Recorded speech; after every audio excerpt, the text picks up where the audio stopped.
नमस्कार दोस्तों, मेरा नाम है आशुतोष और आप देख रहे हैं डायनामिक इम्पल्शन। आज के इस वीडियो में हम बात करेंगे 11 जनवरी 2023 के करंट अफेयर्स की। और ज्ञान को कभी भी छोड़ जाए, इसलिए वीडियो को अंत तक अवश्य देखिएगा। तो चलिए आज के इस वीडियो को शुरू करते हैं सबसे पहली जानकारी के साथ। सबसे पहली जानकारी, टालोन ग्रिक्सपुर ने जीता Maharashtra open tennis tournament 2023। Netherland के एक टीम है टालोन ग्रिक्सपुर। इन्होंने 7 जनवरी 2023 को पुणे में पुरुष एकल वर्ग में पहला एटीपी वर्ल्ड टूर खिताब जीता है। वही ओपन टेनिस टूर्नामेंट का ये खिताब जीता है इन्होंने।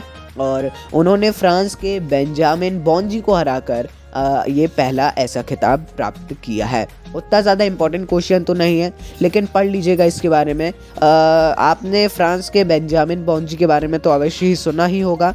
अब इनके बारे में भी आप थोड़ा सा पढ़ लें, है ना, अच्छा रहेगा। बाकी और लेना चाहें जानकारी तो ले सकते हैं। आगे बढ़ते हैं। पेटीएम पेमेंट्स बैंक को सुरेंद्र चावला को अपना प्रबंध निदेशक अर्थात एमडी और सीईओ नियुक्त करने के लिए आरबीआई की मंजूरी इन्हें मिल गई है। चावला आरबीएल बैंक के साथ काम कर रहे थे, जहां उन्होंने शाखा बैंकिंग के प्रमुख के रूप में कार्य किया और सीएसए आधार शुल्क राजस्व और चैनलों में क्रॉस सेलिंग का विस्तार करने के क्षेत्र में भी कार्य किया। नीचे वाला इंपॉर्टेंट नहीं है, ऊपर वाला बहुत इंपॉर्टेंट है। आगे बढ़ते हैं। चेतन शर्मा को बीसीसीआई ने वरिष्ठ चयन समिति के अध्यक्ष के रूप में फिर से नियुक्त किया है। देखिए, ये अभी तो थे ही और एक बार फिर से इन्हें ही नियुक्त कर दिया गया है। वे एक पूर्व भारतीय क्रिकेटर और राजनीतिज्ञ हैं, जिन्होंने भारतीय क्रिकेट टीम के लिए तेज गेंदबाज के रूप में टेस्ट और वनडे खेले हैं। बहुत ही इंपॉर्टेंट है, इनके बारे में आप थोड़ा पढ़ना चाहें तो पढ़ सकते हैं, बहुत ज़्यादा अच्छा होगा, है ना। चलिए, बाकी हाँ, और भी आप पुराने क्रिकेटर्स के बारे में पढ़ सकते हैं। उनके रिकॉर्ड्स क्या क्या हैं उनके बारे में आप देख सकते हैं, है ना। तो उससे क्या होता है, आपको नाम वगैरह और अच्छे से याद हो जाते हैं और एक छवि बच जाती है उनके चेहरे की। आगे बढ़ते हैं। अगली जानकारी, ताइवान ने नया चिप्स अधिनियम पारित किया है, जो स्थानीय चिप फर्मों को अपने वार्षिक अनुसंधान और विकास व्यय का 25% टैक्स क्रेडिट में बदलने की अनुमति देता है।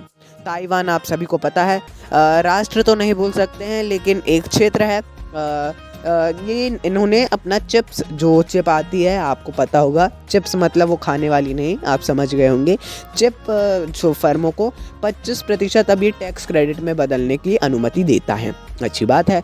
ताइवान में चिप कंपनियां उन्नत प्रक्रिया प्रौद्योगिकियों के लिए नए उपकरण खरीदने की वार्षिक लागत के 5% पर टैक्स क्रेडिट का दावा भी करती है। आप समझ सकते हैं, ताइवान में ये चिप वगैरह बहुत ज़्यादा इसका मैन्युफैक्चरिंग है। आगे बढ़ते हैं। अगली जानकारी, आईसीआईसीआई प्रूडेंशियल लाइफ इंश्योरेंस ने अपने डिजिटल प्रथम अभियान के साथ, जिसमें सूर्य कुमार यादव भी हैं, अपने 360 डिग्री वित्तीय सुरक्षा के लॉन्च की घोषणा की है। सूर्य कुमार यादव इनके ब्रांड एम्बेसडर भी हैं। वित्तीय सुरक्षा के लॉन्च की घोषणा की है ना। कंपनी किसी भी दुर्भाग्यपूर्ण घटना, गंभीर बीमारी और दुर्घटना के खिलाफ 360 डिग्री वित्तीय सुरक्षा भी प्रदान करती है। अच्छी बात है। बाकी और इसके बारे में आप पढ़ना चाहें तो अवश्य ही पढ़ सकते हैं, इसमें कुछ बुरा नहीं है। बाकी इतनी जानकारी फिर भी पर्याप्त रहेगी। चलिए आगे बढ़ते हैं। केंद्रीय स्वास्थ्य और परिवार कल्याण तथा रसायन और उर्वरक मंत्री डॉक्टर मनसुख मांडविया ने घोषणा की है कि ओडिशा में देश का पहला कोयला गैसीकरण आधारित तलचर उर्वरक संयंत्र अक्टूबर 2024 तक तैयार हो जाएगा। यूरिया का उत्पादन करने के लिए कोयले का उपयोग वैकल्पिक रूप से गैसीकरण जैसी तकनीकों में करने से भी कार्बन फुटप्रिंट ऑब्वियसली कम होगा। ये तो आप सभी लोग जानते ही हैं। अच्छी बात है। और इसके बारे में अवश्य पढ़िएगा, ये नहीं बोलूँगा कि इम्पोर्टेंट तो रहेगा ही, लेकिन और इसके बारे में पढ़ना बहुत ही इम्पोर्टेंट रहेगा। चलिए आइए आगे बढ़ते हैं। Power grid corporation of India limited, अर्थात पावर ग्रिड भी बोल सकते हैं इसको, इन्होंने जनवरी 2023 में सभी श्रेणियों से सर्विस सेक्टर श्रेणी में प्रथम स्थान प्राप्त किया है।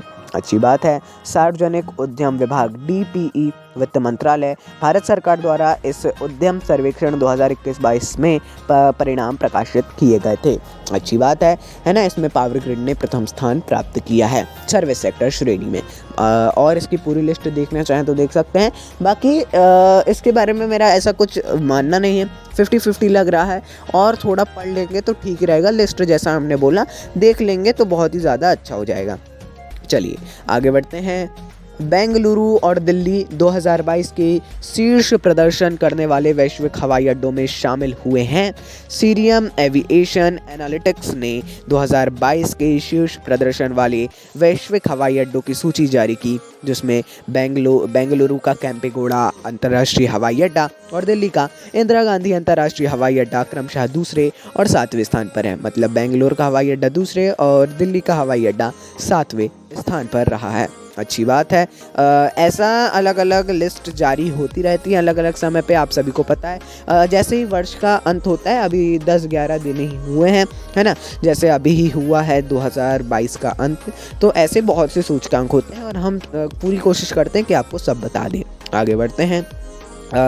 केरल मंत्रिमंडल ने महात्मा गांधी ग्रामीण रोजगार गारंटी योजना MGNREGS, इसका शॉर्ट फॉर्म है महात्मा गांधी ग्रामीण रोजगार गारंटी योजना का, श्रमिकों को पेंशन और चिकित्सा सहायता जैसे लाभ प्रदान करने के लिए एक योजना को मंजूरी भी दी है ना। इसके बारे में समझते हैं थोड़ा। इसके साथ केरल देश में रोजगार गारंटी कार्यक्रमों के लाभार्थियों के लिए कल्याण बोर्ड बनाने वाला पहला राज्य भी बना है। मतलब कि क्या है इसका, जो इसके श्रमिक हैं अब उनको पेंशन, चिकित्सा और उनके लिए कल्याण बोर्ड भी बना चुका है केरल, विशेष ध्यान दे रहा है। आपने अवश्य देखा होगा जो 100 दिन की गारंटी योजना होती है, मैं बहुत ही ज़्यादा नॉर्मल लैंग्वेज में बता रहा हूँ, उसमें उसके लिए है ना, ये मैं बहुत ही सिंपली आपको समझा दिया हूँ। तो चलिए दोस्तों, ये थी अंतिम जानकारी। मिलते हैं अगली वीडियो में नई जानकारी के साथ। नमस्कार। Dynamic impulsion.